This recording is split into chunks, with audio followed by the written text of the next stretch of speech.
Oi, minha gente, tudo certinho? No vídeo de hoje, nós vamos falar sobre a coesão e seus recursos de sentido. Mas antes, já curta esse vídeo, tá bom? Então vamos lá.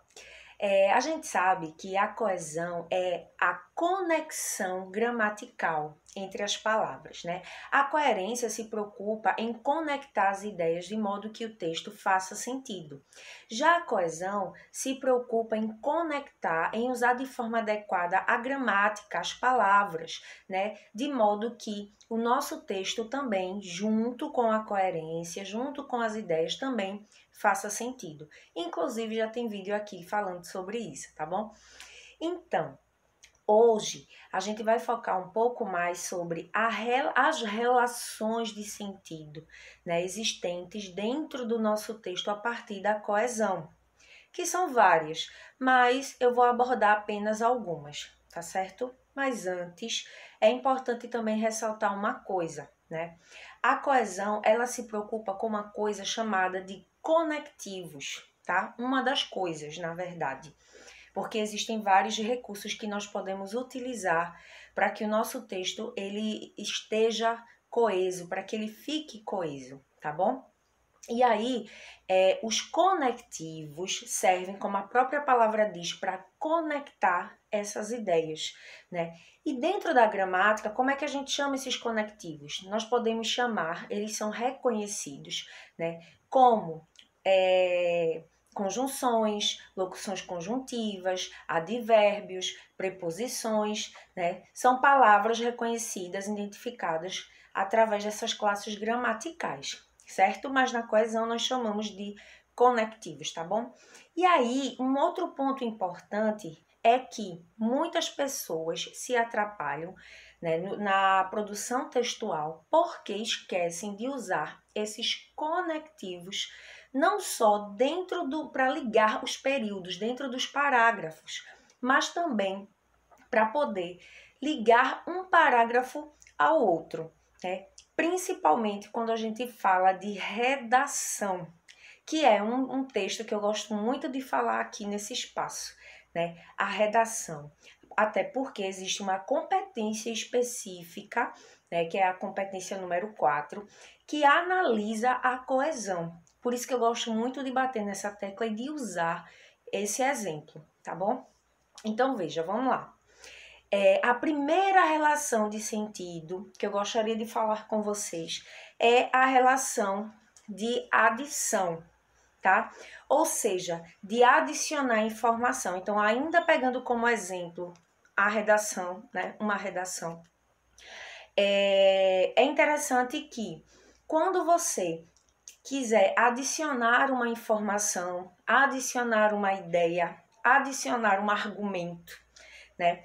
Você deve usar conectivos que passem ideia de adição. Rita, dá um exemplo? Um além disso, né? Ademais, outro sim, não só, mas também. Inclusive, ressaltando não só dentro dos parágrafos, mas também quando você iniciar o D1, que é o primeiro parágrafo de desenvolvimento, né? Ou quando você for para o D2, que aí você está indo para o segundo parágrafo de desenvolvimento, porque você adiciona um outro parágrafo de desenvolvimento, uma outra tese. E aí é interessante você iniciar esse parágrafo com um conectivo de adição, até porque você está adicionando uma outra tese, tá certo? E aí, no meio desse processo de escrita, você precisa explicar. Seja explicar uma informação, seja explicar a sua tese, e certamente você vai precisar usar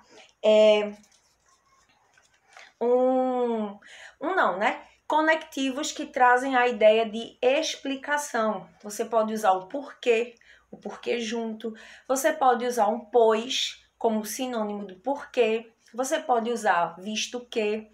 São alguns exemplos de conectivos que passam a ideia de explicação, tá certo? No meio disso tudo, se for o caso de você precisar usar uma ideia oposta, que traga a ideia, né, de oposição, você, como está aqui, você pode usar um no entanto, um mas, um porém, entretanto, todavia, que são conectivos que passam essa ideia, né, que introduzem essa ideia de oposição. Mas cuidado, é muito comum encontrar esses conectivos com o uso inadequado mesmo. Muita gente usa sem saber, na verdade, o no entanto. É muito comum encontrar o no entanto nos textos, mas na verdade a pessoa não queria introduzir uma ideia de oposição. Mas o no entanto é um conectivo que passa a ideia de oposição. Então, atenção quanto a isso, tá certo? Diga-se de passagem, não use palavras que você não tem conhecimento sobre o seu significado. Mesmo que você use uma palavra mais simples, é importante que você use palavras que você conheça bem o significado delas. Não tente usar algo mais rebuscado se você não tem segurança, tá? Para que você não se atrapalhe e acabe cometendo um erro de coesão, tá bom? Então, próxima relação de sentido, de conformidade. Rita, quando é que eu posso utilizar a relação de conformidade? Quando você precisar introduzir o seu repertório sociocultural, ou seja, citar alguém, citar um livro, uma série, um filme, enfim, fazer a citação de algo, tá? E um conectivo que pode ser utilizado é conforme o autor tal, segundo o livro tal, né? São exemplos de acordo com a música tal. Então, são exemplos de conectivos que passam a ideia de conformidade. Na conclusão, que a gente usa no último parágrafo para poder finalizar o nosso texto, nós podemos utilizar, sendo assim, dessa forma, logo, por isso, portanto, são alguns exemplos de vários outros conectivos que passam essa ideia de conclusão. Inclusive, é assim que você pode começar o seu parágrafo de encerramento, de conclusão da sua redação, tá?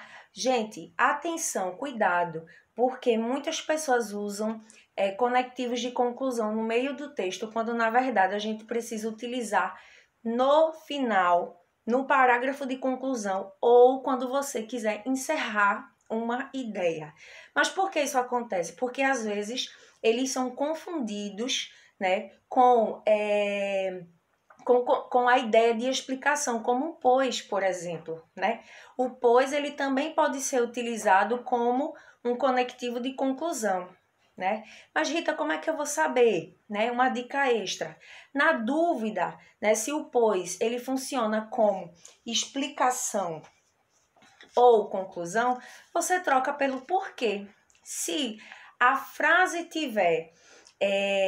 não tiver prejuízo de sentido quando você fizer a troca pelo porquê, significa que ali ele tem sentido de explicação.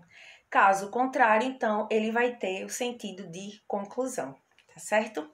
E o último conectivo, a última, na verdade, né, relação de sentido que eu queria trabalhar hoje com vocês é a de finalidade, que é a mesma coisa de objetivo, que a gente usa também muito na redação, no parágrafo de conclusão, tá?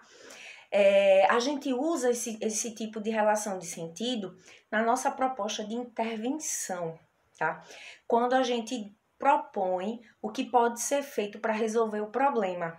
No final, a gente precisa dizer qual é a finalidade dessa proposta de intervenção e dizer através de conectivos como com o objetivo de, com o intuito de, são algumas sugestões de conectivos com a relação de sentido de finalidade, tá certo? E você, tem alguma sugestão de alguns conectivos dentro da relação de sentido que a gente trabalhou aqui nesse vídeo? Então fala para mim aqui nos comentários, tá bom? E se você gostou desse vídeo, fala para mim também, eu espero ter te ajudado de alguma forma, tá certo? Então até o próximo vídeo. Tchau, tchau!